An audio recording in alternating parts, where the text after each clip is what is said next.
ఖమ్మం జిల్లా నేలకొండపల్లిలో భక్త రామదాస ధ్యాన మందిర ఆడిటోరియాన్ని మంత్రి పొంగులేటి శ్రీనివాసరెడ్డి ప్రారంభించారు. భక్త రామదాసు నేలకొండపల్లిలోని జన్మించారని, ఆయన జన్మస్థలాన్ని యావత్ ప్రపంచానికి తెలియజేయాలని అన్నారు. 3 కోట్ల రూపాయలతో నిర్మాణం చేసిన ఆడిటోరియం తన చేతుల మీదుగా ప్రారంభించడం చాలా సంతోషంగా ఉందన్నారు. ప్రపంచంలో 3వ అత్యంత పెద్ద బౌద్ధ స్తూపం నేలకొండపల్లిలో ఉందని ఆయన తెలిపారు. ఆనాడి రామదాసు గారు శ్రీరామచంద్రులకి సీతమ్మ వారికి ఏవైతే సేవలు చేసిన ప్రతి విషయాన్ని కంటికి కొట్టొచ్చేటట్టు చిత్రపటాల ద్వారా లోన అద్భుతంగా ఏర్పాటు చేశారు.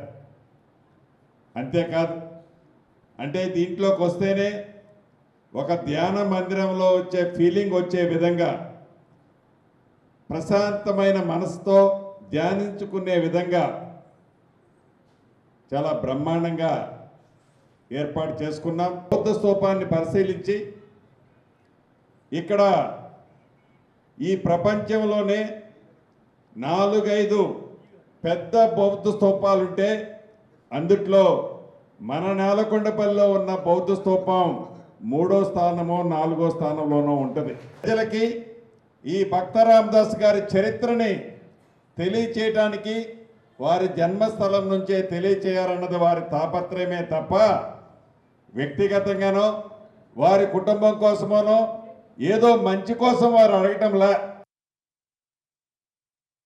ఆనాడి రామదాస్ గారు